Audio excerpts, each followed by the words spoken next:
Hello dear student, welcome to my YouTube channel bio explorer. पिछले video की बात करें तो पिछले वीडियोस में हमने एक संकर संकरण पे आधारित नियमों को देखा और मेंडल ने एक संकर संकरण का प्रयोग किस प्रकार से किया था इसके बारे में भी देख लिया है। आज हम बात करने वाले हैं मेंडल द्वारा दो संकर संकरण के प्रयोगों के बारे में। पिछले वीडियो में हमने देखा और हमने बात करी थी तो उसमें बताया गया था कि मेंडल ने एक लक्षणों को ध्यान में रखकर एक्सपेरिमेंट किया और क्या क्या हुआ वो आप हमारे प्रीवियस वीडियो में जाके देख सकते हैं। अब हम देखेंगे कि मेंडल ने क्या किया कि जब दो लक्षणों की वंशागति का अध्ययन उन्होंने चालू किया, यानी कि मेंडल ने पहले में क्या किया तो पहले प्रयोग में उन्होंने एक लक्षण को देखा, कहा कि मैं बहुत सारे लक्षणों को नहीं देखने वाला हूं, मैं मात्र और मात्र एक ही लक्षण का अध्ययन करूंगा। उन्होंने उसका सफल प्रयोग भी किया। उसके बाद मेंडल ने कहा कि नहीं, अब हम थोड़ा सा आगे बढ़ते हैं और दो लक्षणों को ध्यान में रखकर क्रॉस करेंगे। अब वो दो लक्षण कोई भी हो सकते हैं, ठीक है, लेकिन एनसीईआरटी की मान्यता को माने या सामान्यतः जो बुक्स में दिया हुआ है उसके अनुसार चले तो मेंडल ने दो लक्षणों की वंशागति में किन किन लक्षणों को चुना था, तो उन्होंने लिया था मटर के बीज के बारे में। मटर का बीज जो होता है वो गोल होता है, ठीक है, उसका शेप मटर के बीज का जो शेप होता है वो दो प्रकार का हो जाता है। एक शेप होता है जो गोल होता है और उसी का विपरीत यदि लक्षणों की बात करेंगे तो उसके विपरीत लक्षण कौन से हो जाते हैं, तो झुर्रीदार होते हैं। हिंदी के शब्दों में उसे झुर्रीदार कहते हैं, अंग्रेजी में उसे रिंकल्ड कह देते हैं। और दूसरा लक्षण उन्होंने लिया उसके रंग को। मटर का जो बीज होता है वो पूर्ण रूप से पक जाने के बाद यानी कि परिपक्व हो जाने के बाद वो येलो रंग पे आ जाता है, जबकि उसका अगर अप्रभावी कैरेक्टर की बात करते हैं तो उसका अप्रभावी कैरेक्टर होता है हरे रंग का। बात करते हैं थोड़ा सा इसके बारे में। मेंडल ने क्या किया कि दो लक्षणों की वंशागति लिया। क्या क्या लिया, तो एक लिया गोल, बीज जो होते हैं वो गोल होते हैं, ये एक कैरेक्टर हो गया। और दूसरा कैरेक्टर लिया झुर्रीदार गोल, और दूसरा जो कैरेक्टर लिया उसके रंग का लिया, बीज के रंग को लिया। बीज के रंग की बात करें तो बीज का रंग कैसा होता है, पीला। प्रभावी जो होता है पीला रंग प्रभावी होता है, ठीक है, यानी कि गोल शेप था ये एक लक्षण हो गया और दूसरा था पीला रंग, ये दूसरा लक्षण हो गया। गोल को हम दर्शाते कैसे हैं, तो गोल अंग्रेजी का राउंड जो होता है उसका पहला शब्द ले लेते हैं कैपिटल आर, ठीक है, कैपिटल आर। और दूसरा पीला येलो, ठीक है, तो यहां पे ले लेंगे कैपिटल वाई, कैपिटल वाई। इसके ठीक विपरीत लक्षण क्या होंगे, तो गोल है तो झुर्रीदार हो जाएगा,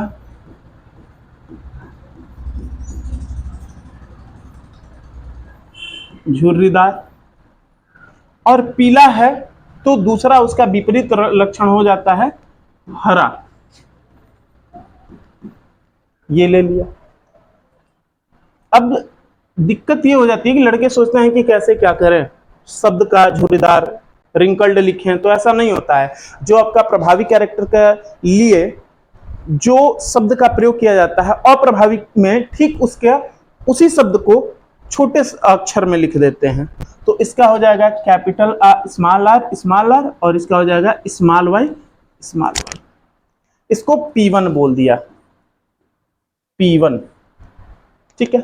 P से आपको पहले ही इंडिकेट किया है, पेरेंटल हो जाता है। अब क्या किया कि इन दोनों के बीच क्रॉस कराया।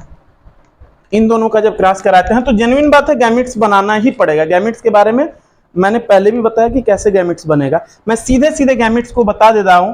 यदि किसी बच्चे को गैमेट्स बनाने में समस्या होगी तो वो मुझे कमेंट बॉक्स में लिखेगा, मैं दूसरे वीडियो में गैमेट्स कैसे बनाते हैं इसके बारे में मेंशन कर दूंगा। अभी का क्या है, यहां से इन्होंने कैपिटल और इधर कैसे, स्मॉल आर स्मॉल वाई, ये बने गैमीट। ठीक है, और इन दोनों के बीच जब संकरण कराया जाएगा तो इन दोनों के बीच के संकरण से क्या बनेगा,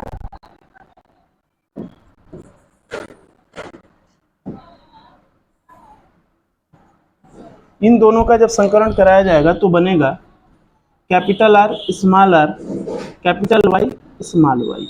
ये कहलाएगा F1 जनरेशन।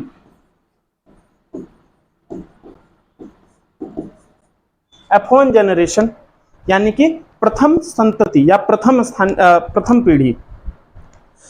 अब यहां आने के बाद मेंडल ने पुनः स्वपरागण की प्रक्रिया को अपनाया। ठीक है, जब स्वपरागण की प्रक्रिया को अपनाते हैं तो गैमेट्स यहां पर भी बनेगा। कैसे क्या होता है तो देख लीजिए। अब हमें मिला क्या है, कैपिटल वाई, ऐसे कह लीजिए कैपिटल आर था, स्मॉल आर था, कैपिटल वाई था, स्मॉल वाई था।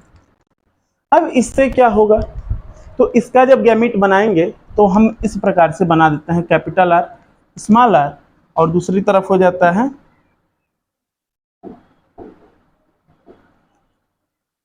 कैपिटल वाई और स्मॉल वाई। अब इन दोनों के बीच जब क्रॉस कराएंगे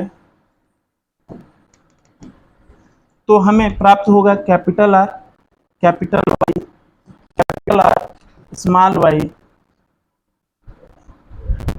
ठीक, फिर होगा स्मॉल आर, कैपिटल वाई, और फिर आएगा स्मॉल आर, स्मॉल वाई।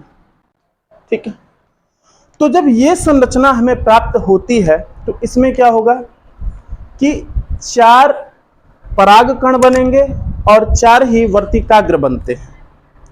अब स्वपरागण की बात है तो स्वपरागण का डिफिनीशन क्या होता है कि किसी पुष्प का परागकण उसी पुष्प के वर्तिकाग्र पे पहुंच जाए। ठीक है, तो ये प्रक्रिया स्वपरागण कहलाती है। तो ये जब हमें प्राप्त होगा, ठीक है, तो 4 परागकण और 4 वर्तिकाग्र का निर्माण होने वाला है। मैं सीधे आता हूं पॉइंट पे। ठीक है,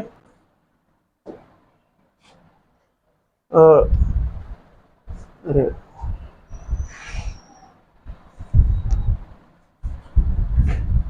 4 परागकण तथा 4 वर्तिकाग्र।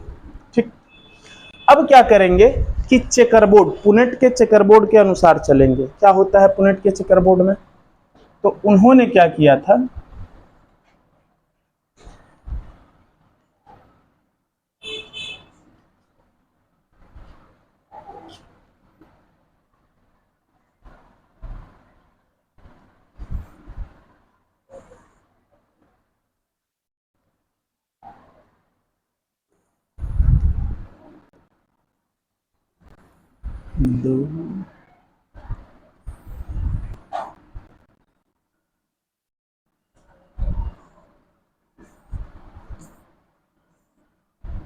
ये देखिए।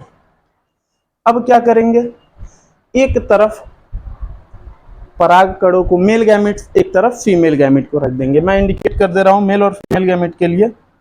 ठीक है, एक तरफ मेल और दूसरी तरफ फीमेल को रख देंगे। क्या बना था, capital R, capital Y, capital R, small Y, small R, capital Y, और स्मॉल आर, स्मॉल वाई। ठीक है, ये मेल हो गया। दूसरी तरफ हम फीमेल को इंडिकेट कर दे रहे हैं। फीमेल में क्या होगा, सेम यही चीज, सेम वही चीज, capital R, capital Y, capital R, small Y, small R, capital Y, और स्मॉल आर, स्मॉल वाई। अब हम जब दोनों का संकरण कराते हैं तो F2 जनरेशन आएगा। ठीक है, तो F2 जनरेशन कैसे लिखेंगे ध्यान से देखिएगा। इसका क्रॉस इसके साथ करा के हम इसमें रखेंगे। यदि हम क्षैतिज कराएंगे तो इसको कॉमन मान के क्रॉस कराते जाएंगे। जैसे कि इसका हमने इसके साथ कराया, यहाँ रख दिया, क्या बनेगा देख लीजिए, capital R capital R capital Y ऐसे। दूसरे का बात करेंगे तो आएगा capital R capital Y small Y. जैसे कि इसको कॉमन माना है, इसका क्रॉस इसके साथ करा के एक पास, फिर इसको लेंगे, इसका क्रॉस इसके साथ इसमें, इस प्रकार से हम क्रॉस कराते जाएंगे। इसका आएगा capital R capital Y, sorry इसका आएगा capital R small R capital Y, फिर आएगा capital R small R capital Y small Y. ऐसे करके आपका गैमेट्स बनते जाएंगे, जो कि बनेगा क्या बोलेंगे, F2 जनरेशन। ठीक है, F2 जनरेशन। मैं एक बार पूरा बना के आपको दिखा देता हूं कैसे क्या होगा, देखते जाइएगा। कैपिटल आर कैपिटल वाई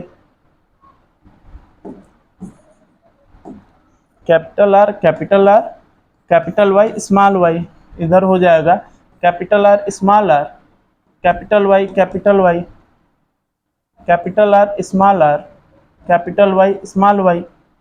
ठीक, इसमें आ जाइए, इसमें हो जाएगा capital R small Y capital R small R capital Y small Y. इसका होगा capital R small R, sorry हाँ ठीक है, स्मॉल वाई। जैसे बच्चों को कई बार ऐसी होती है कि बातें समझ में नहीं आ रही होती हैं, तो मैं आपको क्लियर कर दूं कि जिधर भी आप जाओगे उसको कॉमन ले लोगे। जैसे अगर हम ऊर्ध्वाधर भरेंगे तो इसको कॉमन मानेंगे, इसका क्रॉस इसके साथ करा के यहाँ, इसका क्रॉस इसके साथ करा के यहाँ, इसका क्रॉस इसके साथ यहाँ, इसका इसके साथ यहाँ।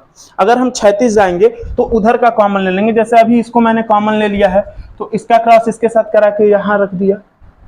ठीक है, फिर उसी को हम कॉमन मान के इसके साथ करा दे रहे हैं। देखिए, capital R small R capital Y small Y, फिर उसको कॉमन माना इसके साथ, कैपिटल आर स्मॉल वाई, ऐसे करके हम कॉमन मान लेते हैं। अब देख लीजिए, अगर हम ऐसे भरेंगे तो इसको कॉमन माना, इसमें भरना है, इसके सामने ले लेंगे स्मॉल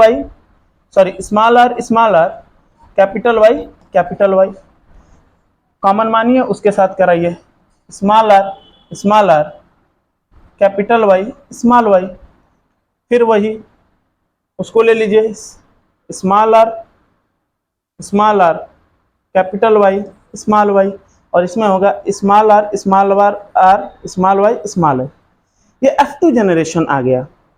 ठीक है, फिगर के हिसाब से मैं आपको क्लियर करा दूं, देख लीजिए, यहाँ सीधे सीधे बात कर लेते हैं। वही क्रॉस सेम चीज यहाँ पे कराई गई है, आप देख सकते हैं। लिया क्या गया है, लिया गया है कैपिटल आर कैपिटल वाई, यहाँ पर स्मॉल आर स्मॉल वाई, दोनों के बीच F1 जनरेशन में आया है capital R capital Y small Y. ठीक है, इन दोनों का सेल्फ पॉलिनेशन, स्व परागण कराया गया है। स्व परागण कराने से चेकरबोर्ड के अनुसार 16 पौधों का निर्माण हो रहा है, और इन 16 पौधे से जो बीज बनेगा वो कुछ इस प्रकार का बनेगा।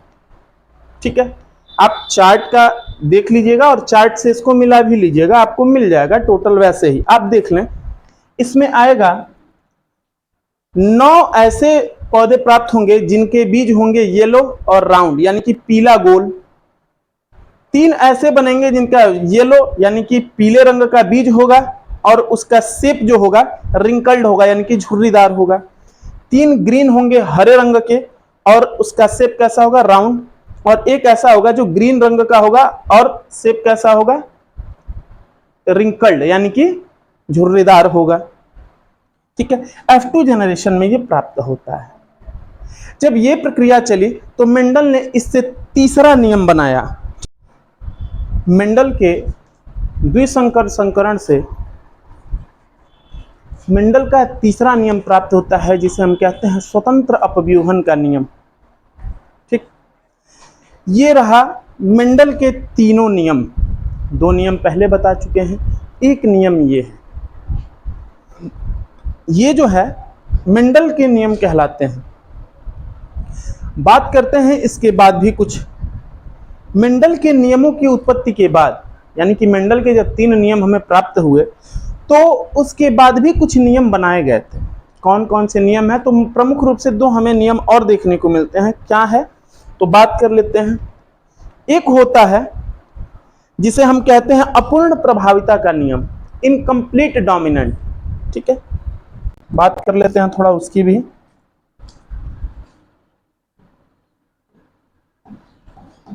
अपूर्ण प्रभाविता का नियम।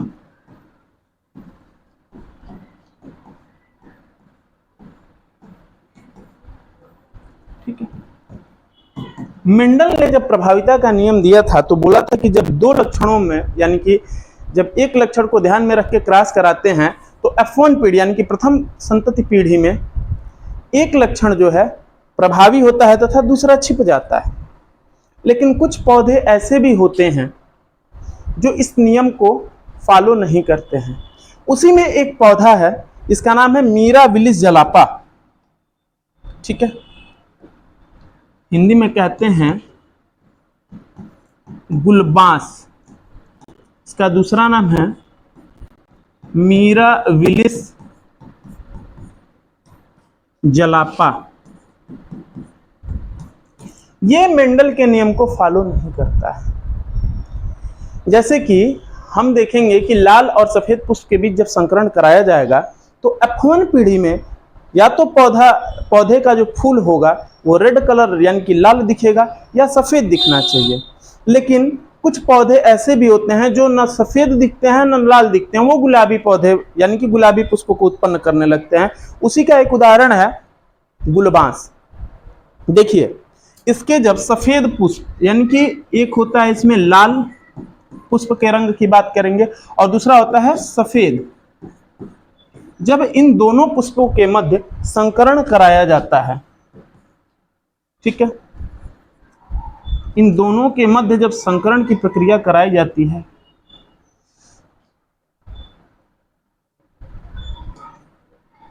मैं क्रॉस दूसरे पेज पे बना दे रहा हूं क्योंकि ये छोटा पड़ जाएगा। ठीक है, ये लाल हो गया एक और दूसरा सफेद।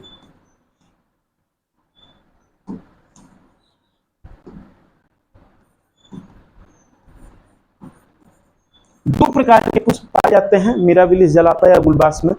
एक जो होता है लाल रंग का पुष्प होता है तथा दूसरा जो पुष्प होता है वो सफेद रंग का होता है।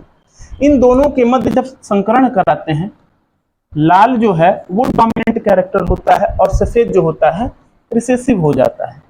इन दोनों के मध्य जब हम संकरण कराते हैं तो F1 पीढ़ी में देखिए क्या बनेगा। पहले तो हम इसका गैमीट बनाएंगे, capital R, small are, small are.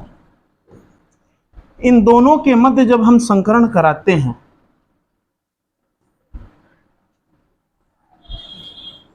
तो हमें प्राप्त होता है capital R small R, capital R small R, capital R small R, capital R small R. F1 पीढ़ी कह लीजिए। ठीक है, F1 पीढ़ी में लाल रंग के पुष्प आने चाहिए लेकिन ऐसा नहीं होता है। सभी पौधे कैसे हो जाते हैं? तो सभी पौधे गुलाबी, सभी पौधे गुलाबी हो जाते हैं, यानी कि ये मेंडल के नियम का पालन नहीं करते हैं। तो इनके लिए एक अलग से नियम बनाया गया जिसे हम अपूर्ण प्रभाविता का नियम कहते हैं। ठीक है, अपूर्ण प्रभाविता के नियम की खोज किए थे कार्ल कोरेंस। ठीक है, अपूर्ण प्रभाविता का ये जो नियम है इसकी खोज करी थी कार्ल कोरेंस। कार्ल कोरेंस ने, सन क्या था? 1903 में कार्ल कोरेंस ने अपूर्ण प्रभाविता के नियम को दिया था। इन्होंने मिराबिलिस जलापा के पुष्प को देखा था और उसी पर इस नियम को प्रतिपादित किया था। ये क्लियर है। एक नियम और होता है सह प्रभाविता का नियम। बात थोड़ी उसकी भी कर लेते हैं, सह प्रभाविता, ठीक। कोडोमिनेंस, कोडोमिनेंस में क्या होता है कि जब हम दो लक्षणों यानी कि एक लक्षणों को ध्यान में रखकर जब संकरण कराते हैं तो F1 पीढ़ी में दोनों लक्षण एक साथ प्रदर्शित हो जाते हैं, ठीक है, दोनों लक्षण एक साथ प्रदर्शित हो जाते हैं। जैसे अब हम सामान्य रूप से बात कर लेते हैं मवेशियों की, गाय की बात कर लेते हैं थोड़ा, ठीक है। मान लेते हैं लाल गाय है, सॉरी सफेद गाय है